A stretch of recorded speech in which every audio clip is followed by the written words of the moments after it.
Docteur Stilwagon, j'apprécie que vous ayez pris le temps. J'aime ce que vous faites et j'aime la façon dont vous poursuivez ce bon combat. Vous êtes dans l'aviation, vous êtes pilote et vous êtes chiropracteur.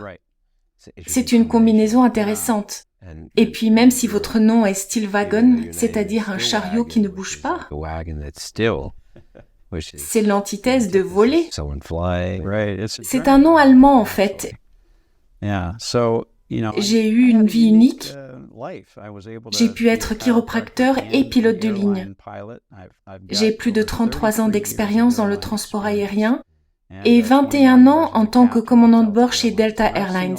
J'ai vu beaucoup de choses se produire au fil des ans en matière de sécurité aérienne. De plus, en raison de ma formation médicale, je comprends très bien les dangers de ces injections d'ARNM qui ont été imposées aux pilotes et à l'ensemble du personnel navigant.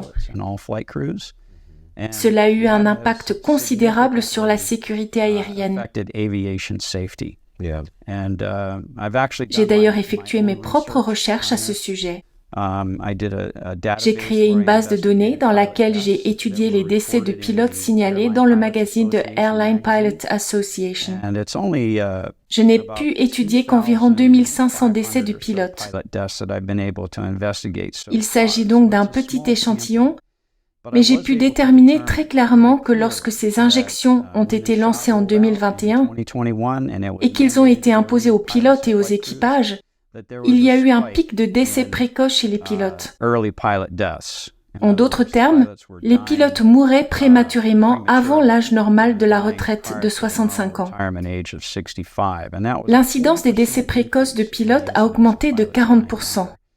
J'ai une base de données liée aux notices nécrologiques. Les preuves sont très claires.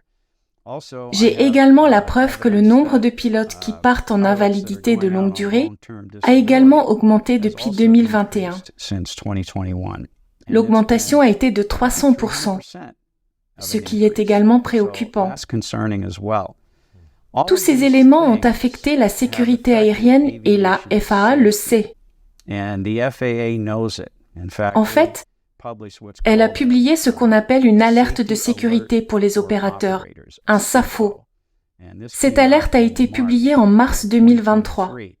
Elle notifie à toutes les compagnies aériennes transportant des passagers qu'il y a un signal, que les incursions d'avions augmentent, ce qui signifie que les avions se rapprochent trop les uns des autres. Quelle qu'en soit la raison, il peut s'agir d'un brouillard cérébral de la part du contrôleur, d'une erreur de pilotage. Il peut s'agir d'un certain nombre de choses. Et cela pourrait également être lié à ces injections, car il est clairement prouvé que ces injections peuvent provoquer un brouillard cérébral, des difficultés de concentration et des choses de cette nature. Le rapport a été publié en mars 2023. Et le mois suivant, à l'époque, le chef d'état-major de l'armée américaine était le général McConville. James McConville. Et il a cloué au sol tous les aviateurs de l'armée pendant 1 mois. Il l'a fait parce que des accidents d'avion, mortels et inexpliqués, se produisaient au sein de l'armée américaine. Il n'arrivait pas à comprendre pourquoi cela se produisait. Il pouvait s'agir d'une incapacité soudaine du pilote, peut-être due à une myocardite. Il aurait pu s'agir d'une crise d'épilepsie, dont je parlerai brièvement ici, ou de n'importe laquelle de ces choses. Encore une fois, ces phénomènes peuvent être directement liés aux actions de ces injections d'ARNM. Les signaux sont là. Nous savons que cette injection peut provoquer une myocardite. Le problème de la myocardite est qu'elle peut être subclinique. Et donc, si un pilote est diagnostiqué avec une myocardite, c'est la fin de sa carrière. Le pilote n'est pas autorisé à obtenir un certificat médical, car il pourrait être victime d'une défaillance cardiaque soudaine. Il s'agit donc d'une règle stricte et d'une question de sécurité. Encore une fois, comme je l'ai dit, les pilotes sont entraînés pour ce type de scénario où le pilote perd conscience ou même meurt. Nous sommes entraînés pour cela. Mais ce que je veux dire, c'est qu'une chose plus dangereuse pourrait être une commande soudaine de la part d'un pilote en raison d'une crise d'épilepsie.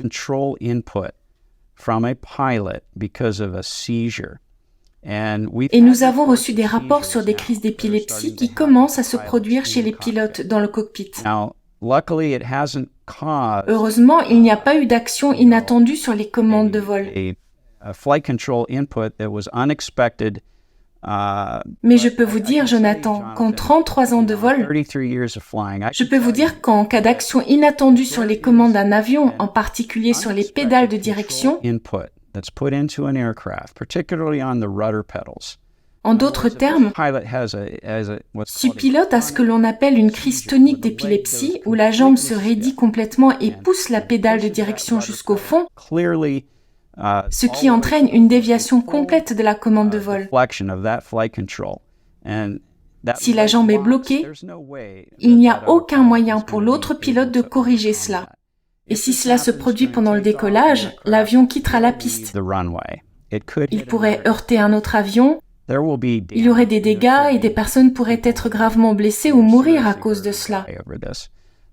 Et la même chose pourrait se produire pendant la phase d'atterrissage. Si une commande est introduite de cette manière, qu'elle est inattendue et que l'autre pilote ne peut pas la compenser, une catastrophe est à craindre. Nous ne voulons donc pas que cela se produise. C'est pourquoi nous devons dès maintenant tester les pilotes pour voir s'ils ont la moindre indication que ces changements physiologiques sont en train de se produire dans leur corps. Les changements physiologiques dont je parle sont des choses comme la microcoagulation, et nous pouvons les détecter. Nous devrions donner aux médecins agréés de l'aéronautique des indications sur les choses qu'ils doivent rechercher.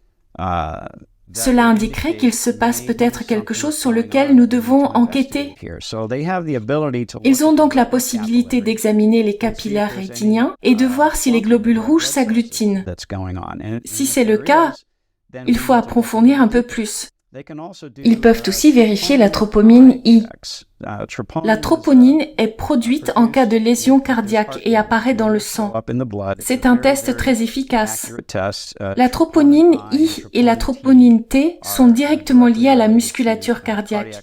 Il y a donc des lésions à cet endroit et elles sont détectées dans le sang.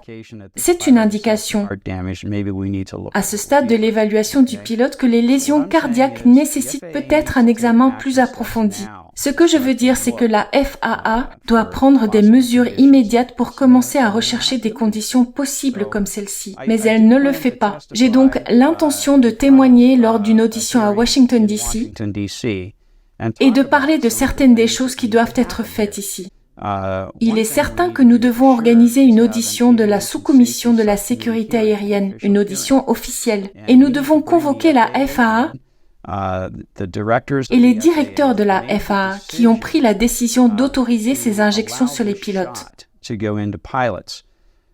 cela est en opposition directe avec leur directive qui stipule qu'il ne faut pas autoriser une procédure expérimentale ou un médicament à être administré aux pilotes. C'est interdit. Ils sont donc allés directement à l'encontre de ces directives. Et pourquoi ont-ils fait cela? Nous devons le découvrir. À mon avis, il ne peut y avoir que 3 raisons. Des pressions financières, ce dont je doute. Des pressions politiques, ce qui est possible car la FAA est bien sûr une entité gouvernementale.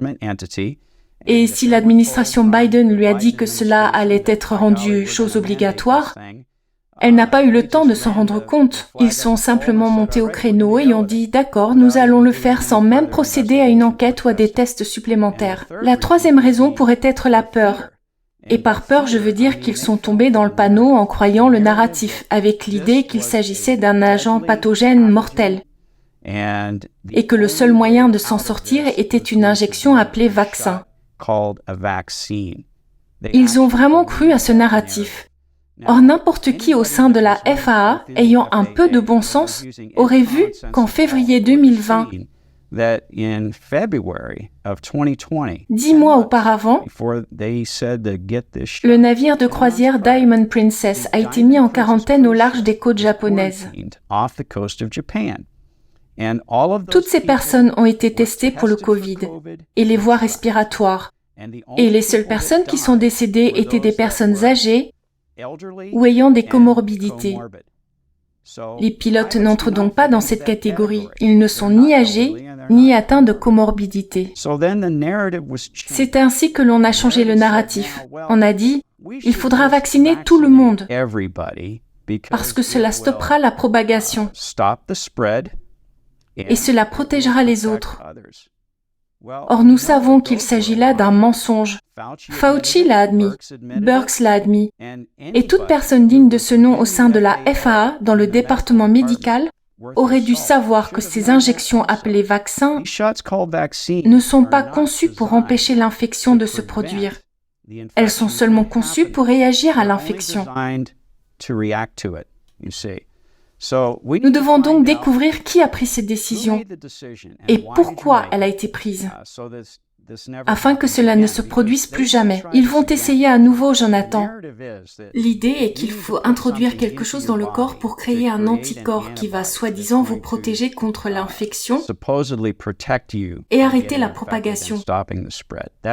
Mais cela ne fonctionne absolument pas. C'est pourquoi nous devons également mettre en place une surveillance gouvernementale.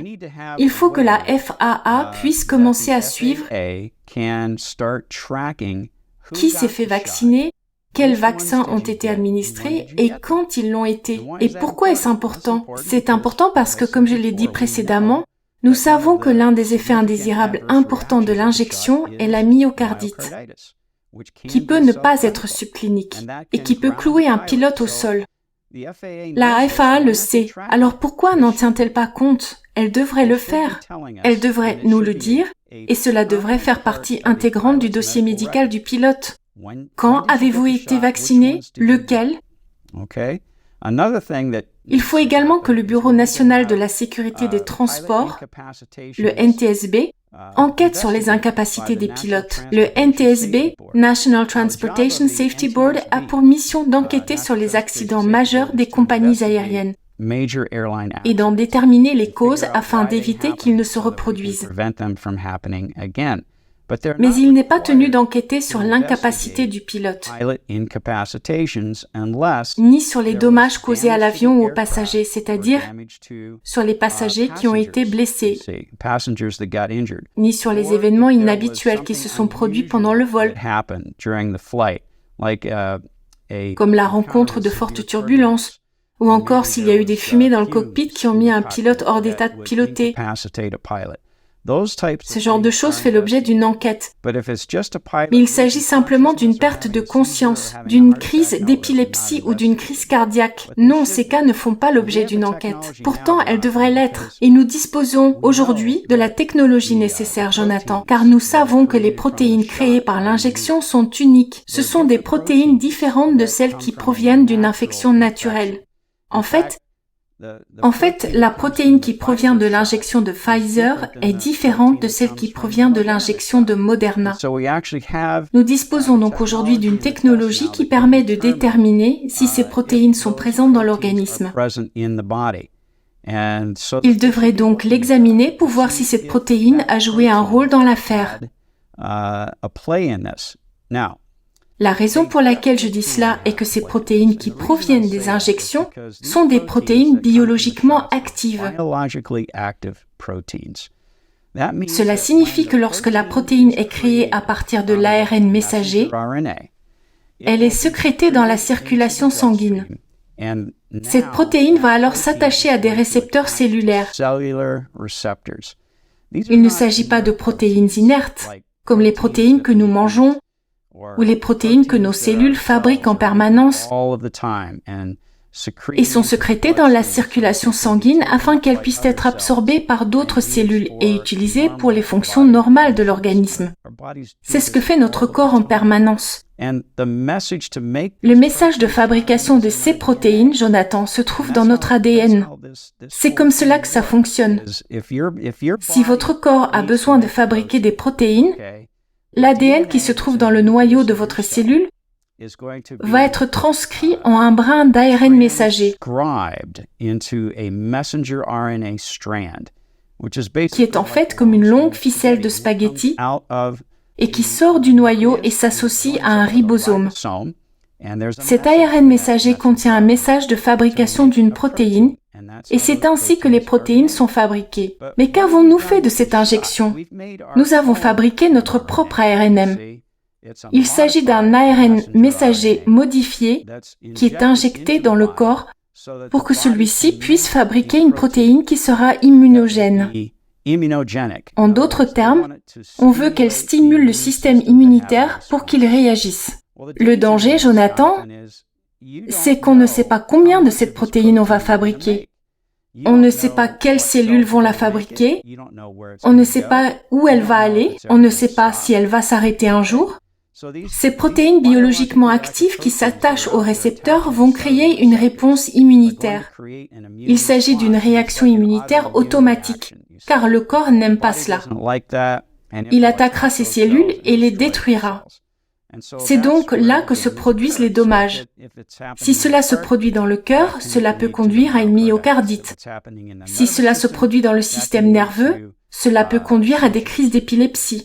J'ai donc étudié directement les crises d'épilepsie. Mais d'où peuvent provenir les crises d'épilepsie? Normalement, c'est quelque chose qui ne va pas avec le tissu du cerveau lui-même. Cela peut être une inflammation, ou alors une tumeur dans le cerveau,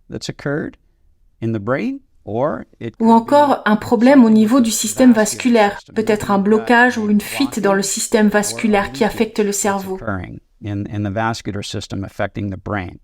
Enfin, il peut s'agir d'une réaction auto-immune.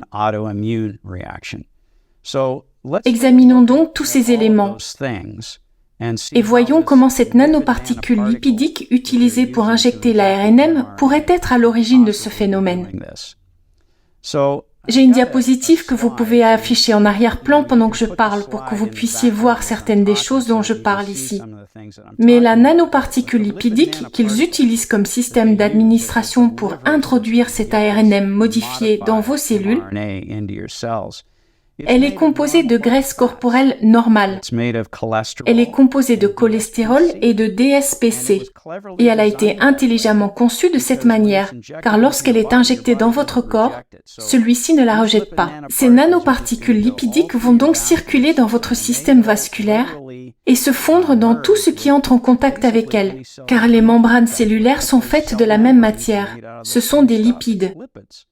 Lorsque cela se produit, ce qui se trouve à l'intérieur de la nanoparticule lipidique pénètre dans la cellule. Or, à l'intérieur de la nanoparticule lipidique dont je viens de parler, se trouvent d'autres nanoparticules lipidiques.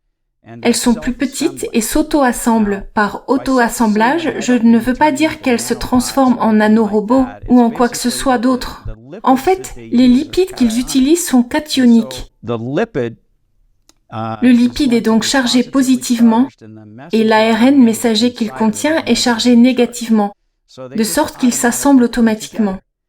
Mais le problème, c'est qu'ils ne nous ont jamais dit combien de ces petites nanoparticules lipidiques se trouvaient à l'intérieur de la plus grosse.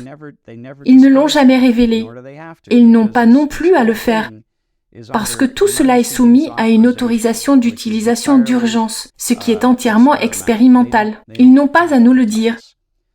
Mais quoi qu'il en soit, ces petites nanoparticules lipidiques auto-assemblées sont toxiques. Et Pfizer et Moderna utilisent des nanoparticules différentes, d'accord? Celle de Pfizer s'appelle ALC0315 et Moderna s'appelle SM102. Elles sont toutes deux hautement toxiques. Et si vous faites des recherches, vous verrez qu'ils ne sont même pas conçus pour être utilisés chez l'homme, ni même pour un usage vétérinaire, parce qu'ils sont toxiques. Et ce qui se passe, c'est que la nanoparticule lipidique, la plus grosse, peut traverser la barrière hémato-encéphalique. Le problème est donc que ces nanoparticules lipidiques toxiques plus petites se déposent dans le tissu cérébral. Elles sont donc toxiques et activent ce que l'on appelle les microcellules gliales, qui sont en fait des cellules immunitaires du cerveau. Si elles se déposent en quantité suffisante, l'inflammation commence à se manifester et l'inflammation du tissu cérébral peut donc provoquer une crise d'épilepsie inattendue chez un pilote. Comme je l'ai dit, les crises d'épilepsie sont un problème majeur, car elles peuvent entraîner une commande de vol inattendue. Nous ne voulons pas que cela se produise. J'ai donc ensuite évoqué la possibilité d'une tumeur. Comment cela pourrait-il provenir de l'injection de nanoparticules lipidiques? Plusieurs médecins en ont parlé récemment. Le docteur McKernan, je crois, a été l'un des premiers à découvrir que de l'ADN était contaminé. Ainsi, vous savez, lorsqu'ils ont commencé à étudier ces technologies de l'ARNM, ils ont mené un essai sur environ 40 000 personnes. La plateforme ARNM a été injectée à 20 000 personnes. Mais l'ARNM obtenu était essentiellement un ARNM pur, car ils avaient été générés à l'aide de la même technologie que celle utilisée par la machine PCR.